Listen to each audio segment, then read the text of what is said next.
We shall not cease from exploration. And the end of all our exploring will be to arrive where we started and know the place for the first time. Through the unknown remembered gate, when the last of earth left to discover is that which was the beginning. Frank, thanks for coming on today. Yeah, thank you. So, sorry that you have to be the first one to come on since the light of recent events, but I think it kind of will tie into probably some of the things that we were going to talk about today anyways. What are your thoughts on kind of the state of the world right now? I know it's a big question. No, I mean, it's a fair one, especially given, who I am. I think, what we're seeing is nothing that's happening is brand new. Mm-hmm. None of these things are things that are unprecedented in United States history, but everything is at such an extreme height and like just happening so quickly. Mm-hmm. It can feel really daunting, especially if you're coming at this without a historical grounding. Yeah. But everything that's happening is happening for like very specific reasons that you can like sift through and predict. Mm-hmm. But that doesn't make them any less horrifying or like violent or difficult to go through. Things are really, and I mean across the board, everything is like much more heightened. I mean, our economy is supposedly good, mm-hmm. but it's not feeling good for people in Johnstown, Pennsylvania. I'll tell you that. Yeah. And war is happening on every possible front. Mm-hmm. So, yeah, I think my thoughts are that everything is scary, but it's all got precedence, and we can have a plan forward. It's just we need to look backwards and get some grounding first. Yeah. Yeah, it makes me think a lot of that famous quote from Ecclesiastes where he says that there's nothing new under the sun. Yeah. And I feel like that a lot, where it's like so much of this is like, well, of course, we should have seen it coming. And it's like we were seeing it coming. Mm-hmm. But it's at such a level where it's like, what do you even do about that? Yeah. And it's like, and I think that's what I really loved about, and we'll talk, about what PSL is and everything. But I think that's what I really like about you guys specifically is like you're actually putting action to what it is that you're doing. Right. And you're making changes happen even on a small scale. Right. And I think more importantly even than doing action, because it can be really easy to fall into activism, mm-hmm. Is making sure you are doing the studying and the teaching and the learning together. Americans it's pushed on us, but we have a very short memory. Yeah. And a lot of people feel like everything that happens is happening now, isolated with no context and no history.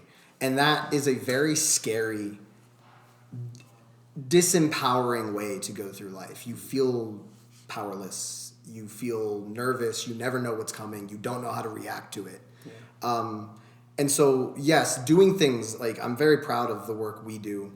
But more than even just doing things, I'm really proud that we have the wherewithal and to educate one another and to educate other workers. Mm-hmm. Yeah, I think I read earlier today T.S. Eliot said something along the lines of that in one of his poems. Basically, like a society without a history can't survive. Mm-hmm. And I mean, it's so true and he was kind of using that to build towards like a more hopeful future of, mm-hmm. If you embody your past, then you can walk towards the future. And yeah, it's kind of one of those grand ironies, I think, of just the world at large, that we have so much access to information and so much access to really good, intelligent, well-researched people and topics and books and podcasts and everything. And yeah, it's kind of become to the point where it's hard, I think, for people even to discern, sometimes what is true and what is not. And that's why it's important to find people who, really do care. And because it's like those people will always lead you in the right direction. But I mean, if you want to talk a little bit more about what it is specifically the PSL is, what it is, what you guys do. Sure. Yeah. So we're the Party for Socialism and Liberation. Mm-hmm. We refer to ourselves as a revolutionary socialist political party in the United States. Our stated purpose is to prepare our own working class for revolution here in the heart of empire, in the United States, because we believe that the working class of the United States is the most educated and prepared to take control of our own destiny in history. And I honestly, sometimes it feels like we're moving backwards in a lot of ways. We just talked about, like, even with all of this information at our fingertips, we sometimes just can't be educated. There's too much noise, right? But Americans know their jobs. Yeah. Like, there's a lot of very well, even if they're not educated in the, like, textbook, college sense, Americans know how to get work done. Yeah. Everybody knows a guy that's an expert at old cars, right? Everybody knows a guy that can put together a half broken house, and, like, especially here in Johnstown, how many people do you know that, like, well, I'm not a plumber, but I know plumbing, right? Americans know how to make things happen, but we are deprived of the resources and the ability to take that onto ourselves. Johnstown's just, this is where I live. Everything I do is seated in my own history, right? I've always lived in Johnstown.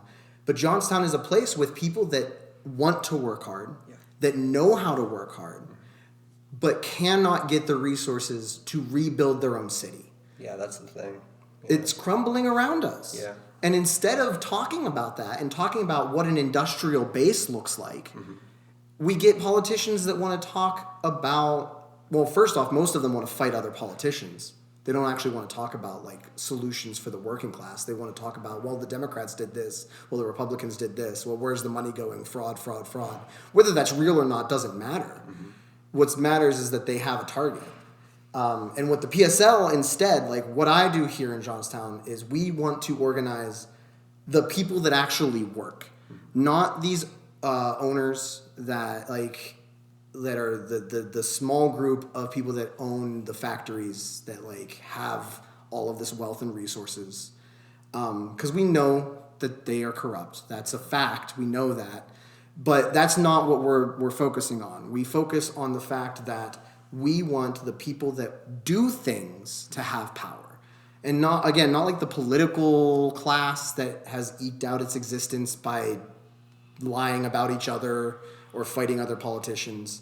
We care about the actual workers, the people that every day have to show up and make things happen. On a more, like, concrete level, what that means is that we put on, especially in this area, we put on a lot of educationals. It's my analysis that in Johnstown, the problem it's not a lack of skill, and it's not a lack of hard work.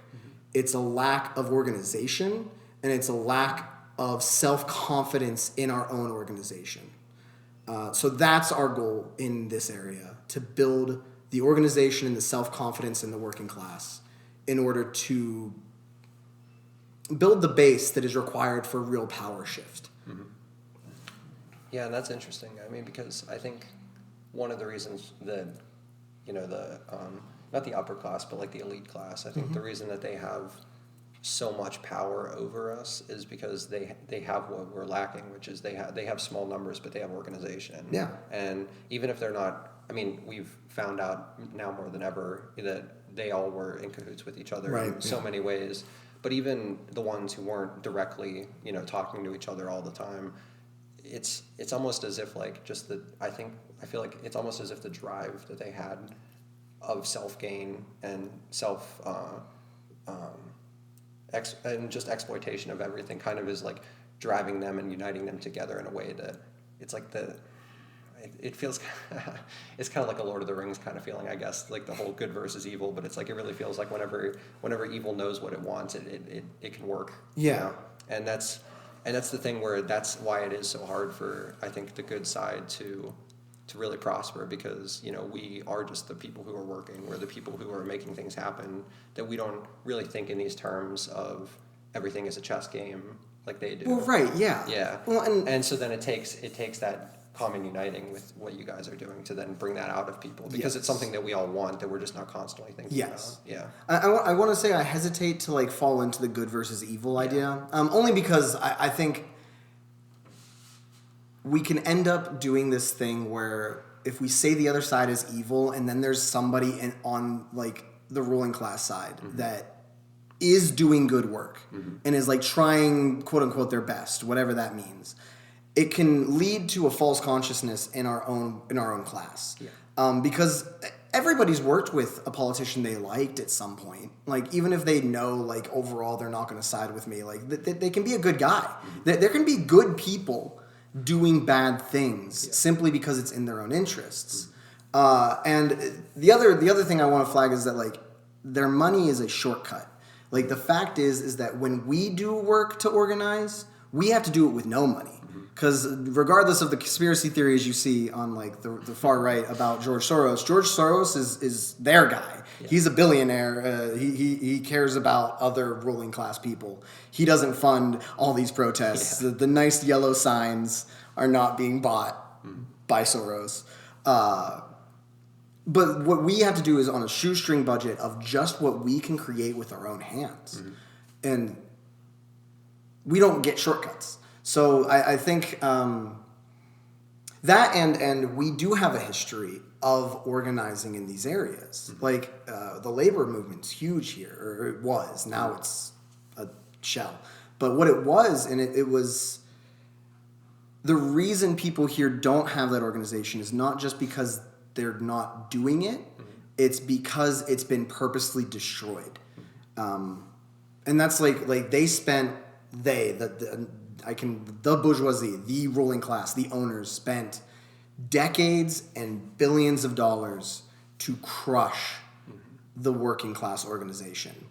And so it's not an accident. It's not because they're better at organizing. It's not because we're bad at it or because they are like uniquely driven. It's really just because they had the resources, and when you have them, you can spend them. And there's always going to be somebody that's willing to be bribed to do something against their own interests in the long term. So that's like, it comes down to just money. I mean, at the end of the day, if you can buy a politician, or, I mean, in the United States, kill the ones you don't like anyway, right? Like, we know that revolutionary leaders are assassinated. Yeah. So you bribe who you can, you kill who you can't, and all the people in the middle, they keep working, because that's what the working class does, is we keep getting shit done.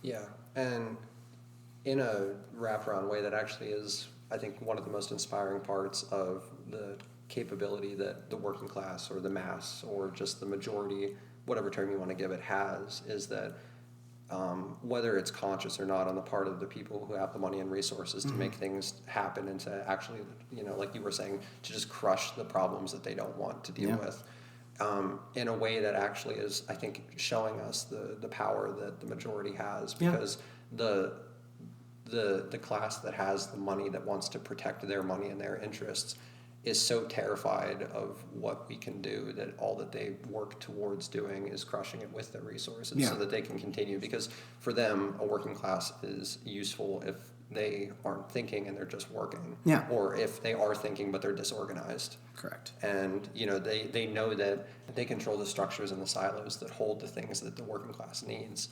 And because they have it in such abundance, they can control it and give it around as they please. So on the front of what you were talking about with like the organization and the classes and education that you guys are providing, what are some like actual like practical examples of what it is that you're doing on those fronts? Well, we are scheduling. Usually, what we do is when something big happens that people can't stop talking about. Yeah. We will dive into the history and put on an educational that is couched in why should you care in Johnstown? Because a lot of people will talk and talk and talk, but act as if it doesn't actually touch us. Yeah. Everything touches us. Johnstown has always been a very important place in politics and economics. And honestly, the reason we're poor is because we're important and they want to keep us from claiming our power. So in particular, when the Palestine genocide picked up, like in October, like after the Hamas attack, and then when the shelling, the absolute devastation that happened in Gaza, we made sure to put on historical educationals that went over the development of all of these people, because people will just use these names. We made sure to go over, like, who is Hamas? Where did they come from? Who were their political progenitors? Like, what parties became Hamas? When was the last election? Why were they elected? Like, because people will just talk about these things without historical context. So we made sure that when that happened and people were really riled up, we went into that history in specific. And then, of course, like, we did solidarity actions, but we do those things to make sure that we are reaching the people in our community that are worried, that are, like, worked up, that are, like, that it's easy for people that are upset by the things they're seeing to fall into despair. So a big part of what the party does in this region is reach those people, educate those people, and try and bring them in to, even if they're not joining the party, to just bring them into a movement that makes you see yourself as an agent of history instead of a subject of it. Instead of being an object that is being done history to, you are a subjective observer and actionable person. Again, that's what I think, that's what in my analysis, that is the biggest hurdle in Johnstown to anything ever getting done, is that people don't see themselves as actors in history. They see themselves as either passive bystanders who are just keeping their head down and working, or victims of history where, like, everything that's bad is happening here. And honestly, both sides aren't wrong. They just are missing a piece that, like, they can do things. Yeah. So in that context, we are also planning an educational on to dive into the history of why we're fighting in Iran. Like, why the hell are we bombing Iran right now? Are things not, like, difficult enough here at home? Do we need another forever war? Like, what is the driving force? Because we don't want people to fall into the false consciousness that Trump is just doing dumb shit. He's not. He has plans. He has an entire apparatus of people around him that have plans. This isn't just a random action by an irrational actor. There's plans here, and we want to go into that with people and, like, really get people to think through, you know, why are they opening defense contractors in Johnstown that they barely employ anybody? Like, there's a couple hundred jobs, which is good. I mean, for here, that's a good amount of jobs. But why is it that every small town that is on its last legs has one or two defense contractors and no other infrastructure for industry?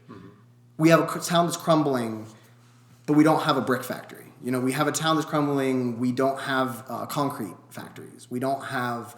We don't even have, like, a guild hall for, like, carpenters. Like, what? Why not? Where did these things go? They used to be here. Why not?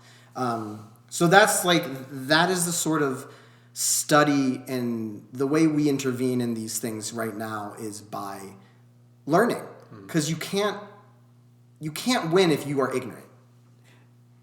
But if you are educated on your own situation, and Americans are educated on their own situation, but they need to spread out. And that's what we're doing, is building that out.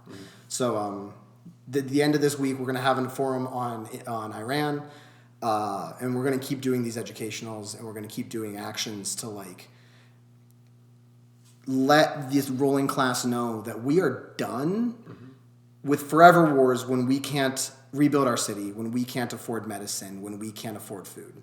This is not helping us. Stop.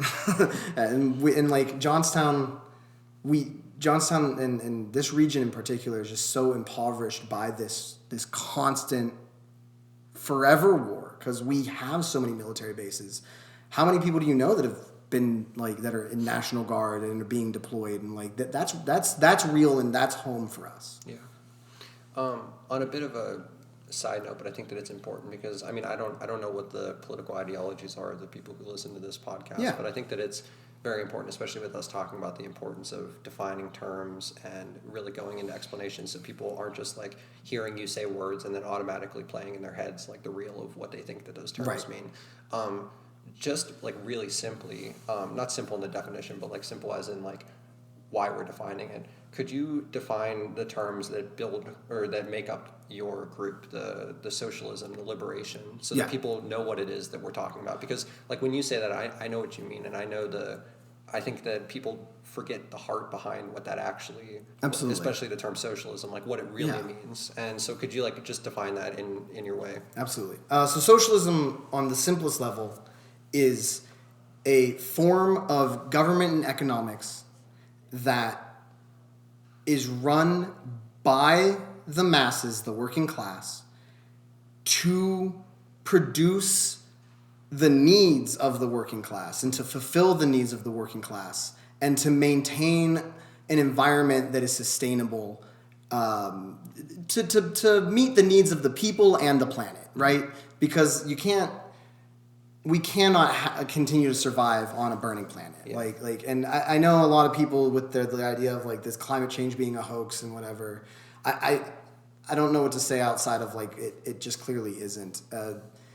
What I've always thought about that too is like I think the important question or the important thing that people should realize whether or not they want to admit that climate change is real, because it clearly is. But if they don't want to admit that it's real, you would think that logically, even if you don't believe that the world is currently being destroyed because of our actions, that we should as a society still be good stewards of what it is that we have. Right. So like even if somebody doesn't believe in climate change, they should still have a problem with the burning of resources that we know are doing things to animals, to the environment. And to our own health. And to our own health, yeah. But I think the one thing is, I actually, like, I'll just, my own history, I grew up really conservative. Mm-hmm. I went through, like, an anarchist phase and all these other things.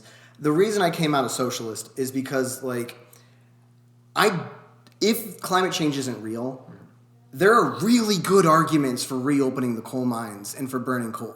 Coal's cheap. Coal's abundant. There's no reason that we should be suffering through. I mean, right now, we're again, not to just keep harping on the war, but like gas prices are the lowest right now they're going to be for a year after this event. Yeah. So we're dependent on oil, and we're dependent, and like most of that's coming from the Middle East, which is for whatever reason. I can get into the reasons, but it doesn't matter. It's turmoil over there. The costs are going to go up. So like we aren't ready yet to build renewables in this country. Like we don't have the infrastructure, and because we're a capitalist system, we also can't turn on a dime the way that China can and start building that infrastructure right now. It just doesn't work that way under our current system. So there's good arguments for like allowing coal to be used, and what I want the working class to understand, people that still want to deny it, is that the politicians they're voting for and listening to, they do believe it. They'll tell you they don't. But if they didn't believe it, this whole immigrant thing wouldn't be happening. Because this is all tied. This is one thing. The reason that Obama built all those fucking camps on the border that then Trump used, Biden expanded, and Trump is using now as concentration camps, those were built mostly under Obama because he was preparing for a migrant wave due to climate change. These people know what's happening, and they know that this is going to kill people, and they know that it's going to drive people from the equator north into the United States. And their plan, instead of, because Biden drilled more oil than any president previous. Instead of switching our economy to not be about these things, they instead built concentration camps. And I just like if climate change wasn't real, there's good reasons to ignore these conspiracy theories. But it is, and all of the politicians that you listen to know it is. And that's why we have to have a system. That's why, like, socialism says that we, like, a socialist system would be to meet the needs of the people and the planet, right? So it's, we wouldn't ignore that cheap fuel's necessary unless there was a bigger reason. A socialist system would put the needs of the worker first, not the needs of the rich and the people that can fly away from all the problems and like hide in foreign countries. But we would put our needs first, and we would find the cheap and sustainable way to do things. And that is a necessary thing to frame, because if we are not, there's so many buzzwords. In the United States, everything's a buzzword. Everything's a talking point. Everything's like, oh, this side says that, this side says it. We don't do real sustained studies that are accessible to the common man. And that is because it's a capitalist system. If it's under a socialist system, these things would need to be digestible to every person. We would all need to be educated on what's going on and why it's going on and actually get involved. A socialist system is built from local communities up. It is not put down on you. And there's always the meme of just like anytime a capitalist explains why they hate socialism, what they're really describing is capitalism. Because under this system, it's the rich and powerful that get to decide these talking points. Your local news, like the local news stations, are almost entirely owned by a man named Murdoch out of Australia. He's like not even an American citizen, and he owns your local news station. So when you watch that and it's like, you think you're getting real information. And you're not. You're getting a biased thing that pretends to be unbiased. So I just, like, when I'm talking about socialism, I'm talking about a system that wants you as an individual to be educated because you and your neighborhood makes the decisions under socialism, not some random rich man that can buy politicians. The other one was liberation. The reason we use the term liberation is we have a heavy focus on the most oppressed of people, right? We view that the United States is not just the oppressors. We are not made up of only the owning class. There's the black nation that has been, enslaved and like redlined and pushed into poverty the entire time they've been on this continent against their will. You've got indigenous nations that are the victims of genocide that they still exist. And like the fact is that there's a ton of indigenous people in Pennsylvania, despite the fact there's not a single recognized nation in Pennsylvania. Those people aren't not there. The government it pretends they don't exist. And especially here in Johnstown, when you are when you're an immigrant, all of our immigrant families came here and were put into ghettos in different neighborhoods. So when we're talking about, we are a nation of oppressed people that have been turned against each other to fight for the entertainment of the rich and the powerful. Yeah. And so when we talk about liberation, we mean the actual liberation of these oppressed people. And we put heavy emphasis on these oppressed peoples. And women's liberation is part and parcel with working class liberation.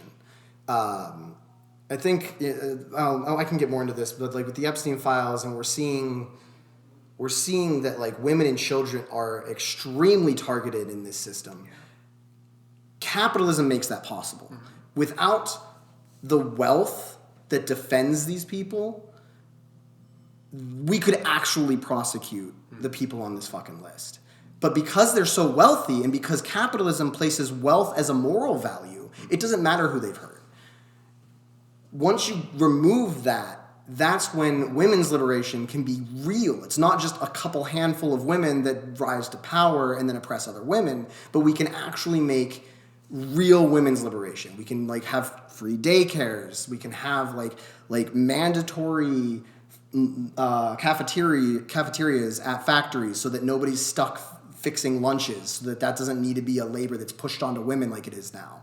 All of these things that are material changes that can't happen under this system. And then queer liberation, under this system, queer people are othered not because of, it's not just because of the religion. Like, that's nonsense. Queer people are othered because they are not adhering to the atomic family.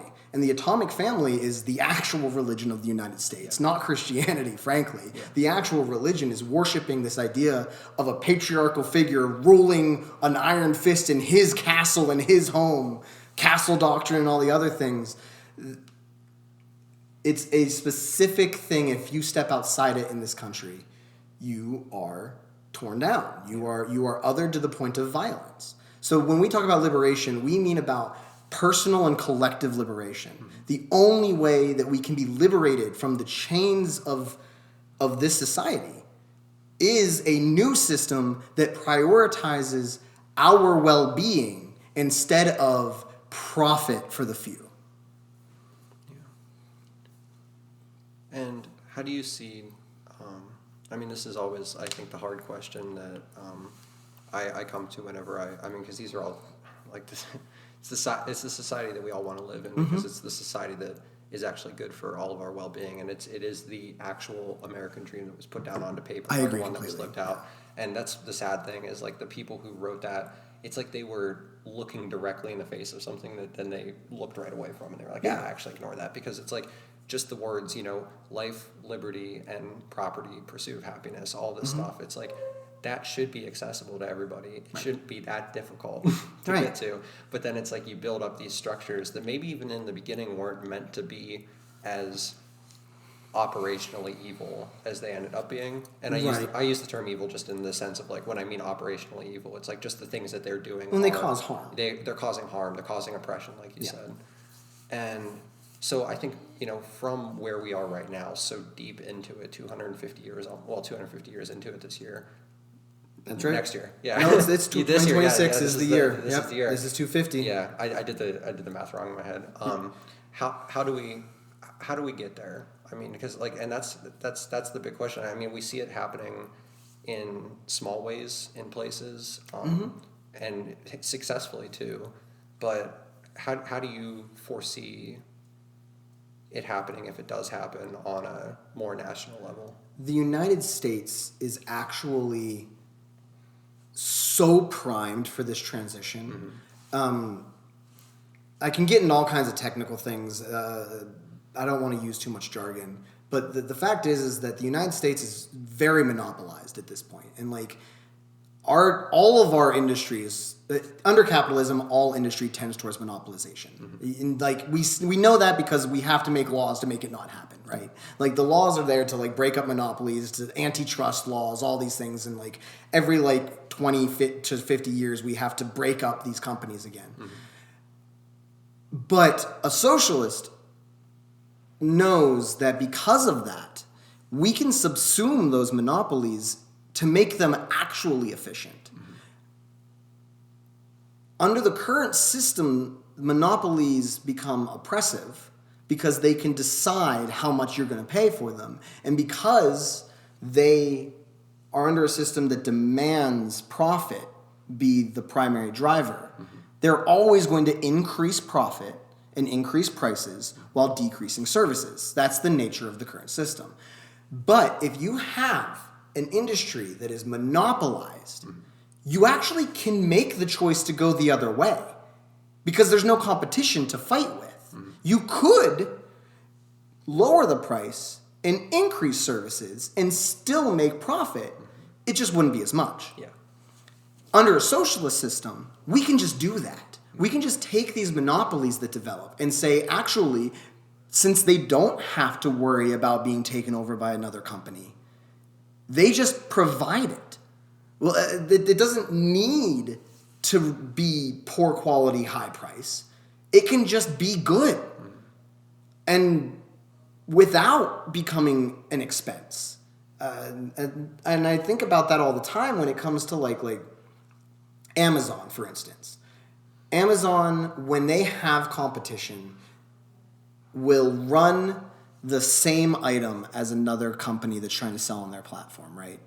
And they'll run it at a lower price until that other company gets run out, and then they'll jack up their price. And that's because Amazon is prioritizing profit. Amazon has basically infinite data now on what people actually want and need. There is absolutely no reason not to take that data and make sure we have everything people want and need without producing so much surplus that we have to throw it away, and then just provide that without worrying about undercutting other companies and making a profit. It would be the simplest thing in the world to just make sure that a city has enough toilet paper. We don't have to go through another, like, what fucking happened with COVID, where there wasn't any toilet papers on the shelf because people were panicking. There's no reason. I know someone that works at the hospital down here. I mean, everybody does. We live in Johnstown. It's all food service or healthcare. Right. You got a couple handful of things. It's mostly healthcare, and a handful of people that still work at the mill. But when COVID hit, they ran out of hand sanitizer and gloves. And like that's insane. Why do we run our hospitals at this last minute? I can't remember the term right now. It's an economic term that became really popular in the 90s. But it essentially means that you never want to have an extra stock on hand. You want things to arrive the minute you run out of them. Which makes sense if you're prioritizing profit, because you don't want to pre-purchase too much of something, because then you're wasting that money and there's opportunity costs and so on. And you don't want to be late because you needed it and now you don't have it. Well, because we run things so lean and so mean, when a crisis happens, we just run out of it. And we don't have to do that. We can have surpluses of things without, and if we run a socialist system rather than a capitalist system, it's okay to have extra things because we don't care that it would drive down the price. That's not relevant to us. We no longer give a fuck. And that's the important thing, is not caring, putting the need, like an item, the need for that item first. The item is the point, not the profit you can make off that item. That's what a socialist system would give to us. So you brought up in passing while we were talking earlier that you started, as a conservative, and then you kind of went into anarchism for a while, and then that led you into socialism. If you, and whatever you feel comfortable sharing, could you talk about your journey from where you were to where you are now, and just like the things that you learned along the way? Because I think that would really help people who might be at the beginning of the journey, at the middle of the journey, or where you're at now, where it's just like the things that you interacted with and found that led you to your decisions and your ideological makeup that you're at now. I want to say, like, ideologically, I didn't think I was shifting at the first point. Because when I grew up conservative, what I believed I was believing in, like, as a conservative, what I thought I believed in was that hard work should get you ahead, that community and religion should be, like, the center point of your life. And that, outside people telling me and my community what to do is bad. I still believe those things. I'm not religious anymore, but I still believe that, like, religion being a core point of your life is good, because that's usually where you find your community. What I loved about church was having a community. I went to the same place every Sunday. The same people were there. I knew and cared about those people, and they cared about me. And that's what I thought conservatism as a political ideology was. I thought that's what everyone was fighting for. And what I've discovered, the reason I shifted through these things, is I realized that the hard work wasn't actually getting anyone ahead. I watched my family work hard. My family has been in this city, one side's been in this city since basically founding, from what I know. And the other side is a more recent immigrant, their Italian side. But they've all been hard workers. They worked in unions their whole lives, either in the mill, my grandfather was at the electric company, and he was a union guy for the entire time. He ran up on the lines. These people worked really hard. And I finally put together, they're still only kind of making ends meet. And they're not unhappy with it, which is good. Most of them were happy and, had fulfilling lives. but they weren't getting rich. And so I looked at like, what is making people rich? And then when I started working, and I think it's different for us, and especially and you're even younger than me. When we start working, we realize that like working hard is not actually getting us anywhere. It's not even getting us to the comfort our parents were at, much less our grandparents. And there was this switch in my head that went, okay, if hard work isn't what gets you ahead, what is? And then, I went down the like libertarian, like, well, it's because government regulation is making it too hard for the working man to get ahead. It's the government is favoring these rich people. And then like, but why? Why is the government favoring the rich people? Yeah. And what I finally like realized, and what it really came down to, is I knew somebody actually from Venezuela, who kind of thought they found me naive, and I didn't feel naive at the time. I was like, fuck you, you're naive. You're the socialist. What do you mean I'm naive? You're the one that thinks that everything can just be happy. Socialism is clearly a lie. Yeah. And like I finally read the shit they were sending me instead of calling them a dirty commie, and realized that socialism is the system that says if you work hard, you should get ahead. Capitalism says that you should work hard so your boss can get ahead. Yeah. And when I finally put together that, why did the politicians favor the rich? Well, because the politicians are owned by the rich. And under capitalism, those two systems are not at odds with one another. They are working together to suppress the rest of us. And when I was a libertarian-brained person, that didn't make any sense to me. I couldn't put those together. The government was oppressing all of us, and if they just got off our back, we'd all have more money. Taxes are theft, blah, blah, blah. But what I finally realized is that under this system, money buys you representation.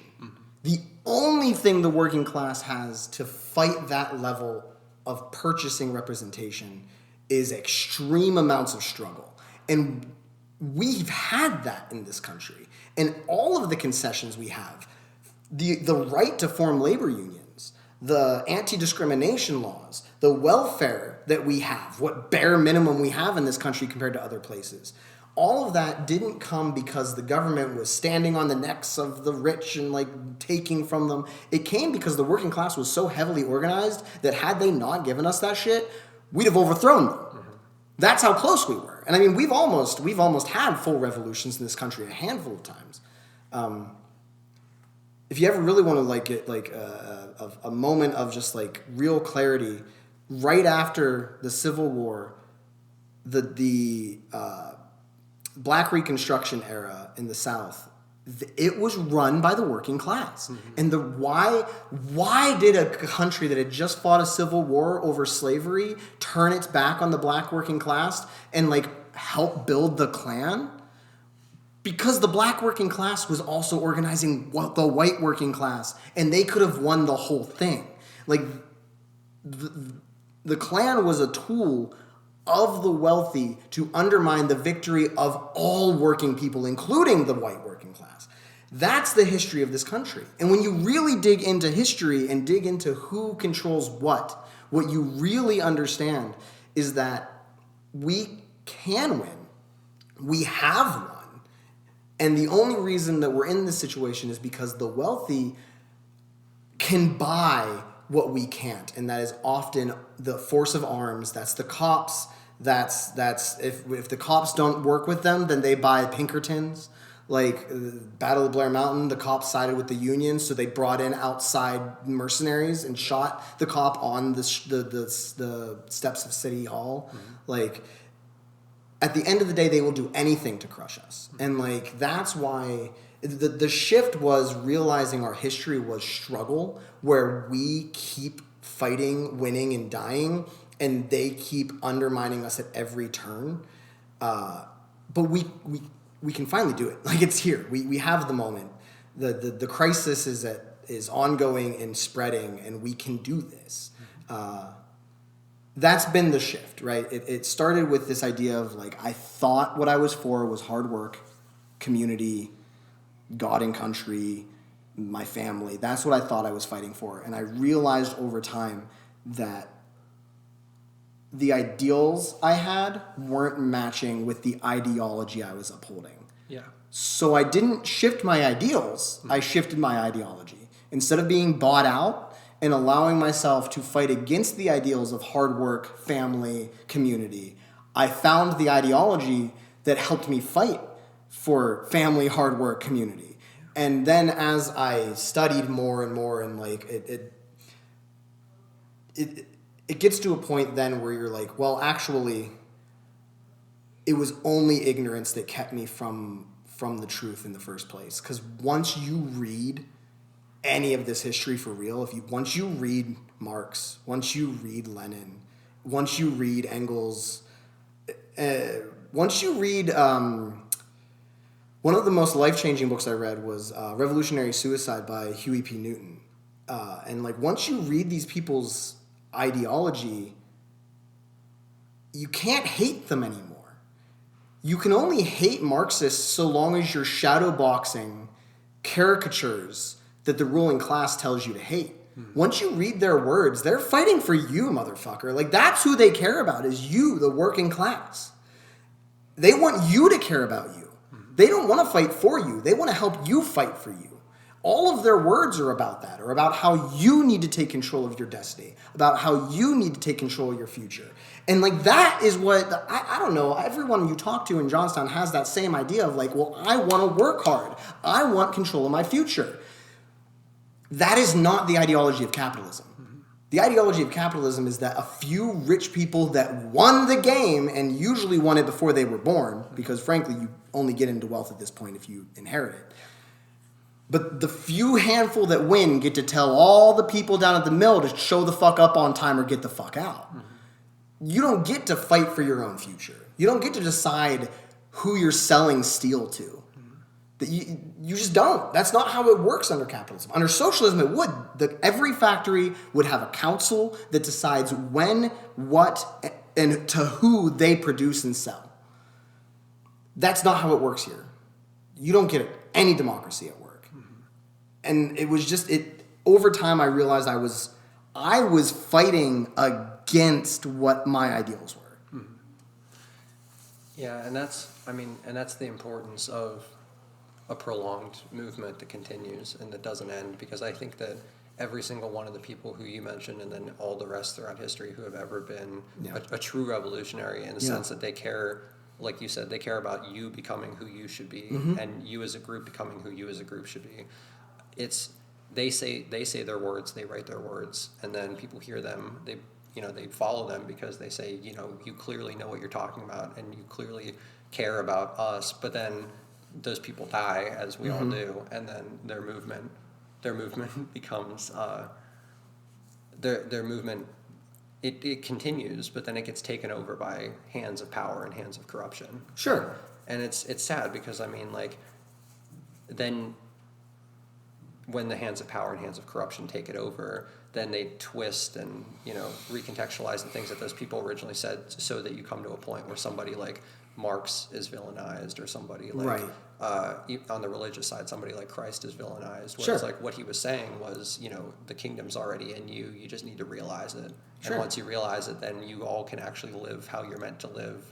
And nobody needs to be overpowered, or no one needs to be overpowering you, because you already know how to do it yourself. Yeah. And so that's what I really respect about what you guys are doing, is that it's like this is a movement that outlives us. This is a movement that continues when we're gone. Because if it doesn't continue when we're gone, PSL, at large in 50 years could just be another system that, takes people's liberties and tells them, this is why we're doing it. Sure. I do want to say, like, I do think there has never been a revolutionary system that hasn't existed under the siege of the empire. Because we haven't moved past that epoch. We are still under the era of capitalism and empire. So none of these other systems that have fought to throw off those shackles has been able to move us to the next era yet. Because you can't actually have you can't have a fully developed communist country in one country. It just doesn't exist. And any communist, including the ones in China, including the ones that were from the USSR, they would tell you the same thing. Communism isn't possible until exploitation on any part of the planet is overthrown. So we actually in the United States have the greatest responsibility right now because we live under the ruling class that dominates the rest of the planet. Yeah. They also dominate us. I want to be very clear on that because a lot of people, when you tell them like that you're I'll say I'm anti-Trump or I'm anti-Biden, and these people will say that I'm anti-American. Yeah. I'm not anti-Americans. I'm very pro-Americans. I'm very pro-Americans on a larger scale. You know, the Bad Bunny thing where like everyone on these two continents is Americans. I'm pro all of us. What I'm against is a ruling class that has bases, military bases on every inch of this globe, sends and they never send their own children, right? Because they'll dodge the draft. Or they just make them officers. Yeah. Like either they just don't go to war, or they send them to an officer camp, and they become safe back in the United States. The ruling class does not send their sons and daughters to the front line. Yeah. They never have. This is a consistent feature of history. This isn't just new to capitalism. This is just the features of history. But they send other working class people to kill other working class people. It's a boss's war every time. And I want to emphasize that the PSL does uphold other socialist experiments. We whether we have criticisms of them or not is irrelevant to us because they are not us. We are not running their government. We live in the country that wants to bomb them into oblivion. Our duty here is to do the revolution here and overthrow a government that wants every working class person either subjugated or dead and make our government serve us. Because that's what it's supposed to fucking do. It's not supposed to be a government by and for the rich. It's supposed to be we the fucking people, man. Like that is a refrain throughout the history of the socialist, labor, black liberation movement, whatever you want to talk about in the United States. Our side brings that up constantly. And like we're demonized for saying that we're like anti-American and like whatever. It's not true. It's all like these beliefs and ideologies are homegrown too. We want to achieve the stated goals that our founders never intended to meet because they didn't free their fucking slaves. Yep. They didn't actually believe in freedom. They believed in their freedom as owners from the crown, and that's an advancement. I'm not saying it isn't. It's a good thing to overthrow a king. I objectively agree with that. Yeah. However, they never intended that freedom to move past them. Well, it's fucking time. I mean, it's been 250 years. I think it's time for the freedom to move past the small group of landowners that it was meant for at the founding. Yeah. It should be ours, all of ours. Yeah, that's a really good point. I mean, because I did say earlier about that, where it's like it feels like they were looking at something truly true, and then it's like they just were doing it for their own self-interest, and so it never moved past that point. And there was a lot of them, right? Like, and that's one thing is people will say a whole group believes this or they believe that, or this was a very unorganized group of people, frankly, and they had different ideologies and beliefs, and some of them probably did. I'm sure there was at least one guy there that considered himself an abolitionist, but that's not what happened eventually, right? And like, what's important to keep in mind when we're looking backwards is that there were already abolitionists. There was people from the European continent that were criticizing these men for their crazy words that they weren't putting into practice. Especially French philosophers at the time were looking at the American experiment and saying, like, come on. You can't say you're for freedom and then keep slaves. Like, that's an insane position. France had already outlawed slavery. And, like, so, like, this is, like, a situation where words... people throw this at me all the time as a socialist. Is like, oh, well, what? You're just going to support someone because they say they like socialism? Well, what if they don't actually believe it? What if they're lying? And like, how do you not see that that's what your country was founded on? Was on that lie. I want to uphold the words. I don't want to fall into the lie. Your side is the one that falls into that. Yeah. Not you, obviously. No, I know what you mean. No, I actually, I say that to people all the time whenever I say it. I'm like, I'm not talking to you. I mean you. The collective you, like them over there. There's a creator called Hakeem. Do you know the deprogram? Is he the Twitch streamer? No, that's a song. Oh, a song. Okay. The deprogram's a podcast. You'd probably like it, actually. It's three guys that are socialists: Hakeem, Ugopnik, and JT.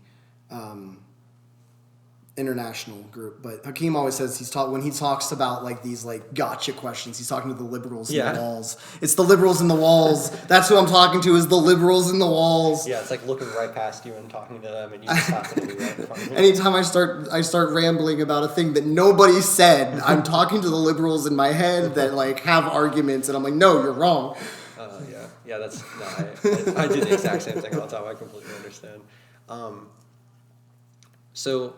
I think we've talked about this a little bit already, but what do you see as the path forward from where we're at now with just I don't know, like just where globally, nationally, locally as it emanates upwards. Usually it comes downwards, but like from where we are, what changes do we make? What action do we make? And therefore the we's across all the localities that then lead us into a better tomorrow. Rejecting the billionaire agenda that is being pushed on us is the only path forward. I mean, frankly, we can equivocate about small policy decisions all day, every day, but the base logic of the system we're under says your life is worth less than the profit of a big company. If you die on the job, they just replace you. They don't like mourn you. Your workplace doesn't give a fuck. And that's a logic that cannot lead to a good system. On a local scale, the national local scale, right? Like everywhere in this country, people have to reject the exploitation that's being pushed on them. And that's going to be very different depending on what location you're in. But the major struggles right now that I see coming to a head, the data center struggle is a really big one, because they want to cheapen your land until they can buy it from you and then plop down a data center that employs maybe 5 people locally and maybe a dozen that are like outside the area coming in to do tech support. Yeah. And then they're going to run up all of your expenses for water. They're going to drain your water table faster. Local farmers. I was at a thing out in Indiana. A local farmer had come and was like, people don't believe me, but we already have droughts. Yeah. Pennsylvania is having droughts periodically now. And they get told not to use water for their local farm. Mm-hmm. Well, what happens when, is the data center going to turn off water cooling systems? I fucking doubt it, because it'll burn out their tech. Yeah. And they're not willing to do that. So when farmers are being denied water rights, but the data center gets water rights, what's that do to our food supply? And so that's one really important front. Fighting against these developers that want to take your land and turn them into data centers that aren't going to benefit you and are going to tax all of your local resources is a huge fight. The immigration fight is another big fight. Again, like I said, this didn't start with Trump. This started, ICE was founded under Bush and only expanded since then. It's also not an ancient tradition in the United States. It started within my lifetime under George W. Bush. But ICE's reckless and dangerous actions are really causing people to rebel. And public opinion on deportations went from somewhere around the 70% down to under 20. Yeah. People have just seen the brutality of ICE, and they've realized that the people that are getting picked up aren't scary, dangerous criminals. The people that are getting picked up are other workers. There are people that work at your local grocery store. There are people that work at the local farm. That there are people that construct your fucking house. Because like the people don't come here to be a drain. That's a nonsense belief. The reason anybody comes to the United States is the belief that there's money here that they can work for. Yeah. The only reason you would risk any of it is because you think you can make it big here. That's the American dream, is coming here and making it fucking big. So they come here and then they work hard to try and make it big. And of course, usually, 100% of the time they don't make it big because that's not how it works. But that's what they want. So they come here and they work. And people are realizing that now. One of the positives and negatives of this is that once you do something like this, it reveals the things you were trying to hide about it. Yeah, and I think that's what I was thinking this whole time, and what I've been realizing, especially over this past 12 months, and since Trump got into office and everything kind of started spazzing out in all directions. Like, it feels like where we're at right now, and people always say, especially the older the person gets, is like, oh, this has happened like 3 times in my lifetime already. And that's very true. It has. I mean, like, we had World War II, we had Vietnam, we had the Desert Storm. We have these crazy experiences where these upheavals start happening, when people start realizing it. But it feels like at this point, we're starting to get to the grand question, where it's like, because now, unlike ever, like you said, they don't even care anymore. They're laying all their cards out Masks on the table. off, Yeah, they're like, we don't have anything that we're even going to try to hide anymore. We're doing what we want to do. We're going to do it how we want to do it, when we want to do it, to who we want to do it. And the question I feel like that we all have to answer is, are we going to sit here and let them do it? Yes. Or are we going to say, finally, given the fact that you are hiding nothing anymore, we're not putting up with it? Yeah. And it's like, we have all of the evidence we need. We have the Epstein files, even if they're not all unredacted. We know who's on it. We know who's in it. We know who's on it thousands of times. And even if we don't know the individuals, we know that it's these rich, yeah, the ruling class. We know who to look for. And Yeah. it's like, we know that the people who are on that list are the people who are causing ICE raids. We know that the people who are on that list, are the ones who are now deciding to go to an unnecessary war to protect themselves. Like, we know all of this, and I think that's one of the beauties of technology, for as much negativity as it's caused. Which it has, yeah. And it's one of those things where it's like, for every action, there's an equal and opposite reaction. Yeah. So it's like, for all of the terrible things that it's caused to our society, it has this ability, which it has been doing, of uniting us, because we're able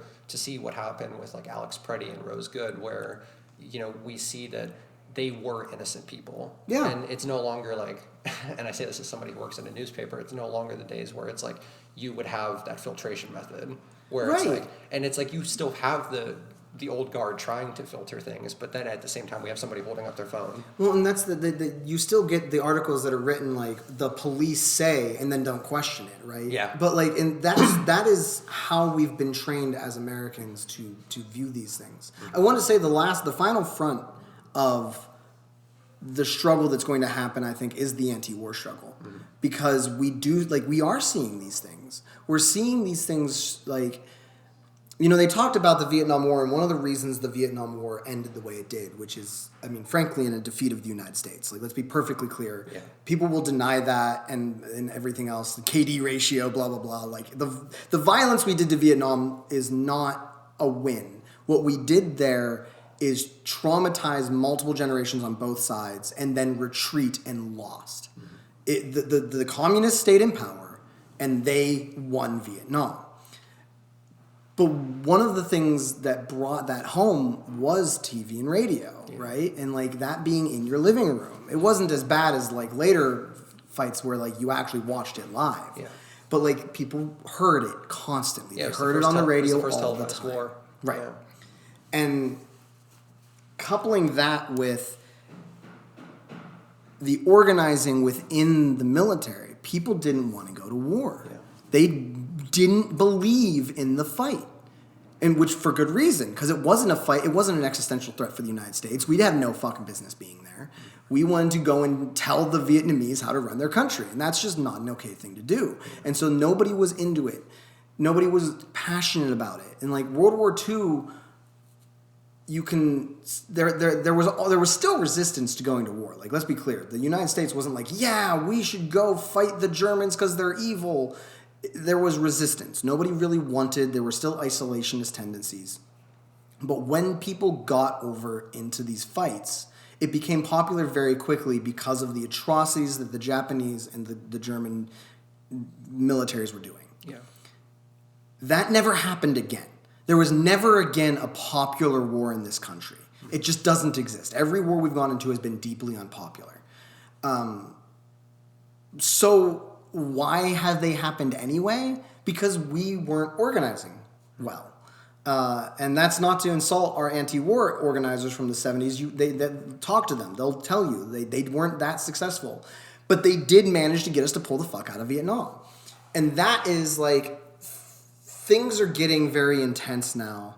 And honestly, I mean, I don't want to like speculate about the thoughts in the heads of the ruling class, but you can see that one of the big reasons is they think this is their last chance to dominate the globe before China makes it impossible for us, because their economics are already bigger than ours. Like, at this point, they have a bigger economy than the United States. We are number 2, which is disgusting to some of these people. They just cannot stand the idea that China has overtaken us. In a lot of it's racism, a lot of it's chauvinism, but at the core of it, it's just America first energy. Like, this idea that like American exceptionalism and it being violated is wrong. It is morally repugnant to these people. I don't know if you saw. It was a speech at the UN, or not the UN, the Munich Defense Conference, which was like NATO and the EU, and they came together. The one thing that was said was that in the United States, we refuse to be polite stewards of the decline of the Western Empire. Like, that is actually a thing a government official of the United States said. To standing applause. There was a standing... they actually stood up and clapped for this shit. That we are going to defend the West. We will not decline. We will not steward the decline. Personally, I would prefer that we all like put our nukes down and like gradually become part of a global community. I think that's the correct path. But masks off to these people because they truly believe they deserve to run the planet. They believe that the ruling class of the United States should be the ruling class of the entire earth. And the fact that other people disagree and think that they would like sovereignty and like a future of their own makes them violent. And so we in the United States must have an anti-war front where we tell our ruling class, we will not participate. If that means rejecting building your bombs, we're gonna have to fucking do it. We have to stop participating in their wars. Because otherwise they're gonna drive us into violence too. The oceans are big, but they're not infinite. We're not going to stay safe forever. I want us as Americans to have control of our destiny, not the ruling class have control of our destiny, because their plan is war. And so, yeah, like I was talking about the data centers, I was talking about the immigration, but we really need an anti-war struggle, and it's gonna be necessary and like core, or they're going to drive, all of those other things are going to become irrelevant when they drive us to nuclear war.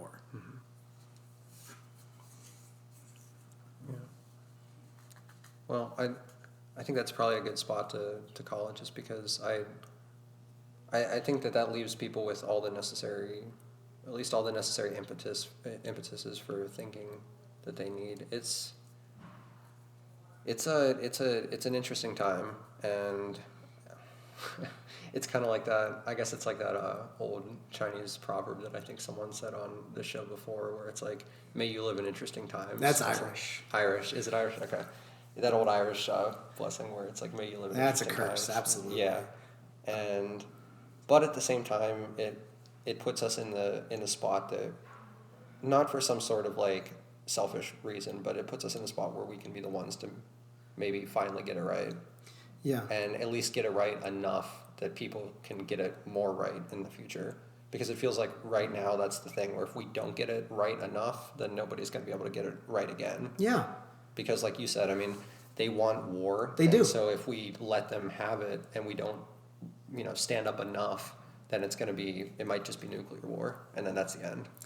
And do you mind if I have a final word here? Okay. I don't want anyone to feel, first off, embarrassed or angry that they don't know what's going on. And I don't want people to feel embarrassed or ashamed that they're doing things for selfish reasons. Frankly, if what it takes for you to get involved in this movement is that you want to have a future, same. Everyone should want that. I want people to be comfortable. One of the things you have to be comfortable to be a communist, to be a socialist, is you have to be comfortable being wrong. Because our worldview is scientific. It means trying things, it means failing, and then it means trying again with the new information you got by failing. We are very comfortable with doing things incorrectly once so that we can do them correctly in the future. And I want everyone that's listening to internalize that. Do not feel shame for being wrong, because that will prevent you from being right.